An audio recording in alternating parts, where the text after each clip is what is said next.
বৰ্তমান সময়টো হ'ল কলিযুগ আৰু মই মোৰ ভাষাত যদি ক'বলৈ যাওঁ এইটো এটা হ'ল ডিজিটেল যুগ কিহৰ কাৰণে জানেনে এতিয়া আমি যিকোনো বস্তু আমি সব যিমান জ্ঞানৰ পৰা আদি কৰি সব সকলো বস্তু একে শিক্ষা পৰা আদি কৰি আমি কি হৈ আছে আমি ডিজিটেল মাধ্যম যুগে আমি গম পাই আছো ডিজিটেল মাধ্যমটো ইমানে ডেভেলপ হৈ গৈ আছে নহয় মানুহে মানুহৰ লগত মানে খোৱা কামুৰা লাগিবগৈ আৰু যিমান ডিজিটেল মাধ্যমটো ডেভেলপ হৈ গৈ থাকিব ইজনে সিজনক আৰু শত্ৰুতা বাঢ়ি গৈ থাকিব শত্ৰুতা আমি নিজে ক্ৰিয়েট কৰোঁ শত্ৰু এজনক আমি নিজে বনাই লওঁ কাৰণ আমাৰ নিজৰ কৰ্মৰ পৰা আদি কৰি আমাৰ বিভিন্ন ধৰণৰ হেৰি থাকে গতিকে সেইখিনিৰ পৰা আমি এজন শত্ৰু আমি বনাই ল'ব পাৰোঁ এতিয়া আপোনালোকে দেখিয়ে থাকে ফেচবুকত হওক বা ইনষ্টাগ্ৰাম ইউটিউব একদম বিভিন্ন ধৰণৰ কাজিয়া একেবাৰে মানুহৰ সেই বিভিন্ন লেতেৰা গালি পৰা আদি কৰি একদম এনেকুৱা কাজিয়া পেচাল দেখা পাওঁ আমি মোবাইলটো এজন ডাঙৰ মানুহৰ আগত খুলি পেলাই চাব নোৱাৰোঁ ঘপককৈ বেয়া ৱৰ্ড ওলাই যায় আৰু সৰু ল'ৰা ছোৱালীৰ আগতো মোবাইলটো এনেকৈ খুলি চাই থাকিব নোৱাৰোঁ ঘপককৈ বেয়া বস্তু মানে ভিডিঅ'বিলাক ওলাই যায় গতিকে চাব এটা সময়ত নহয় মানুহ কেনেকুৱা তললৈ নামি যাব নহয় মানে কোনো মানুহ একো নাই একদম এই কটা মৰা এনেকুৱা ধৰণৰ হৈ যাব গম পাইছেনে কাৰণ ইমানেই হিংসাত্মক বাঢ়ি গৈছে আৰু এই ডিজিটেল মাধ্যমটোৰ পৰাহে মানুহৰ হিংসাত্মকটো বেছি বাঢ়ি গৈছে হয়নে নহয় এবাৰ কথাটো ক'ব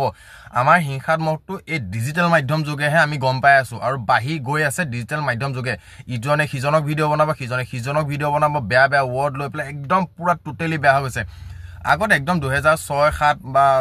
5 চনত তেনেকুৱা ভাল আছিলে তেনেকুৱাত আমি এইবিলাক ইমান গম পোৱা নাছিলোঁ যেতিয়া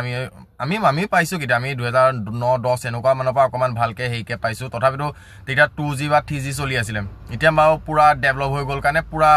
লাগি গৈছে মানে এতিয়া একদম সব মানে ফেচবুকৰ পৰা টকা ইনকাম বা ইউটিউবৰ পৰা ইনকাম বা ইনষ্টাগ্ৰামৰ পৰা যিহেতু ইনকাম দিয়ে গতিকে চবেই ভিডিঅ' বনোৱা লাগি গ'ল বা ধৰি লওক বিভিন্ন ধৰণৰ কণ্টেণ্ট নাপায় কাৰণে এতিয়া কি হয় ইজনে সিজনক ট্ৰল কৰি পেলাই মানে একদম গালি গালাজ আৰু বাকীটো ক'ব নালাগে কিছুমান এনেকুৱা ছোৱালী আছে এনেকুৱা ভিডিঅ' বনাই দিয়ে মানে দেখিলে খুব লাজ লাগি যায় নিজকে গতিকে আগতে তেনেকুৱা নাছিলে তেনেকুৱা নবনায় কিহৰ কাৰণে সংস্কাৰত ডাঙৰ দীঘল হৈছিলে আৰু এটা মানে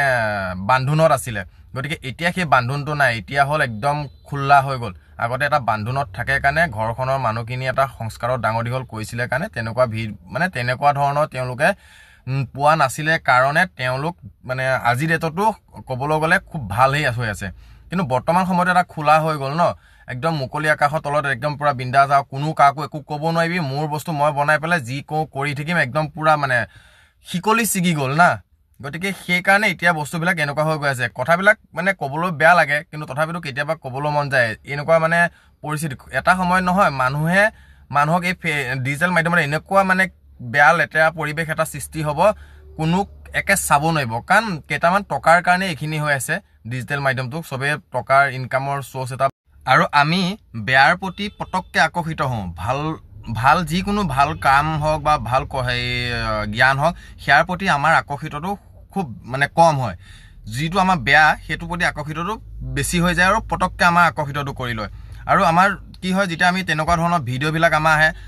তেওঁলোকে সেই ভিডিঅ'সমূহ এইকাৰণে বনায় তেওঁলোকৰ সন্মানটো নিজে খেদিয়ে লৈছে ধৰি লওক আপোনালোকে গম পাইছে যে ডাবল মিনিঙৰ পৰা আদি কৰি বা বেয়া এনেকুৱা ধৰি লওক আধা ড্ৰেছ পিন্ধি বা এনেকুৱা ধৰণৰ যিসকলে ভিডিঅ'বিলাক বনায় মই তেওঁলোককহে কৈছোঁ বাৰু দেই যিখিনিয়ে বনায় তো তেওঁলোকে সেইখিনি গ'লেই তো যিখিনিয়ে ভাল ভিডিঅ' বনাই পেলাই ভাল কৰ্ম যে কৰি আছে তেওঁলোকৰ হয়তো চাগে ভিউজ নাহিব পাৰে বা তেওঁলোকে হয়তো ধৰি লওক ইনকামটো কম কৰিব পাৰে কিন্তু তেওঁলোকে এখন মঞ্চ পায় ৰাইজ পায় আৰু তেখেতসকলে সন্মান পায় আৰু মৰম পায় আৰু যিসকলে এনেকুৱা ধৰণৰ ভিডিঅ' বনাই আছে তেওঁলোকে কোনো মঞ্চ নাপায় কোনো সন্মান নাপায় মাত্ৰ তেওঁলোকে এটাই বস্তু পাই আছে যে এই ছ'চিয়েল মিডিয়াৰ প্লেটফৰ্মটোৰ যোগেদি খালি ইনকাম কাৰণ তেওঁলোকে ভিউজ পোৱাৰ লগে লগে তেনেকুৱা ভাষ্য বা তেনেকুৱা ধৰণৰ ভিডিঅ' বনালে তেওঁলোকৰ খালি ভিউজটো হোৱাৰ লগে লগে তেওঁলোকৰ এটা ইনকাম হয় তাৰ বাহিৰে বেলেগ একো চ'ৰ্চ নাই তেওঁলোকৰ সন্মান নাই তেওঁলোকে এখন মঞ্চ নাপায় কিন্তু আজি ডেটত যিসকলে ভাল কাম কৰি আছে ভাল কৰ্ম কৰি আছে তেওঁলোকে এখন মঞ্চও পায় ভাল সন্মান এটাও পায় গতিকে সদায় ভালকৈ ভিডিঅ' বনাই যাওক ভাল জেগা আছে ভাল কিবা হেৰি আছে তো তেনেকুৱা ভিডিঅ' আপোনালোকে বনাওক তেতিয়া মানুহবিলাকে ভাল পাব গতিকে এই এনেকুৱা মানুহখিনিৰ পৰা আঁতৰি থাকক কাৰণ বৰ্তমান পৰিস্থিতি আৰু পৰিৱেশ বহুত বেলেগ এটা ফাললৈ ঢাপলি মেলিবলৈ আৰম্ভ কৰিছে গতিকে সেইখিনি যোৱাৰ আগতে নিজে কিন্তু সাৱধান হোৱাটো আমাৰ প্ৰয়োজন হৈ আছে